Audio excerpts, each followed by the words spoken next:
Um, After I got married, my husband lived in New York while I stayed in my hometown of Toronto, Canada. It wasn't ideal. He didn't want to stay in New York nor live in Toronto, so he decided we were going to move to Los Angeles, California. He had been getting some work there and thought it would be a good place for both of us. We'll drive across America and see it for what it is. It'll be an adventure. And while I didn't say yes, I didn't say no. I didn't know what I wanted. Toronto had never really felt like home, even though it had been 20 years since we had immigrated from Seoul, Korea when I was 2 years old. So several months later, I found myself selling my furniture, subletting my studio apartment on College Street, packing up my things, and loading it up on our used convertible. Can you hear me? Oh, sorry. When we were about to leave Toronto, Appa, my father, presented my husband and me with a huge white plastic bag full of American coins for gas. It weighed almost 20 pounds. I'm not exaggerating. My husband had no idea what this money meant.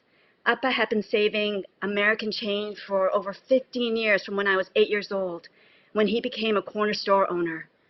When he was given U.S. coins by his customers, he put them in a special place. These are worth more. The weight of the bag affected me. It was my dad's years at the store, working alone from 7 in the morning to midnight and sometimes even later, especially during the summer months. I hated that store. Before the store, my father would teach my sisters and me new songs for us to sing together, and we would lie on his stomach while he lay on his back watching the news. We would try to get him to laugh so our heads would bounce up and down. After the store, we stopped seeing him unless we went to the store. We all took turns working there, and as an adult, I got an apartment several blocks away so I could be near him. It was really important for me to be close to him. "This bag is endless," my husband remarked when we paid for gas and motel stays with a change as we drove across America towards Los Angeles. It wasn't until we were in Kansas when it looked like it was getting smaller, and it saddened me. My connection to my father was shrinking. When we reached Moab, Utah, the change had almost run out. I felt the road trip needed to end.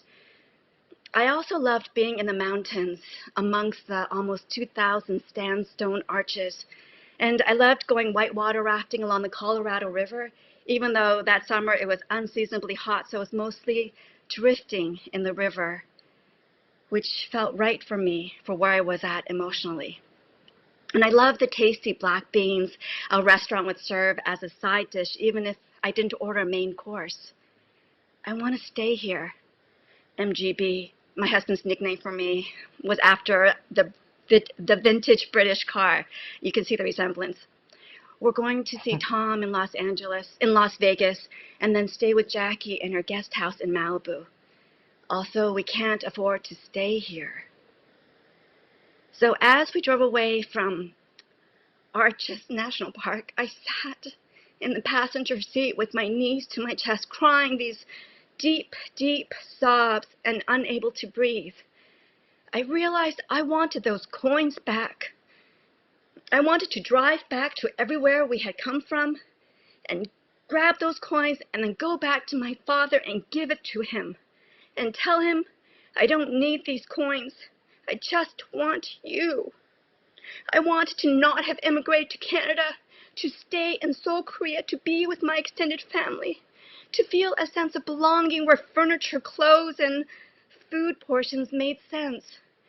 I didn't want to be the token anymore or the person who stood out. And I wanted to be in a place where people could say my name properly, where I wasn't known as an abbreviation. Instead, we continued west to Los Angeles, and that's where we stayed. It isn't home, but it's close enough. 5 years ago, my father closed his corner store. He now has dementia. On a recent visit, we're in a taxi cab, and we happened to drive by my elementary school. He remembered the name of the school, my teachers, and a janitor who helped him once. He smiled at me, and I smiled back. Thank you.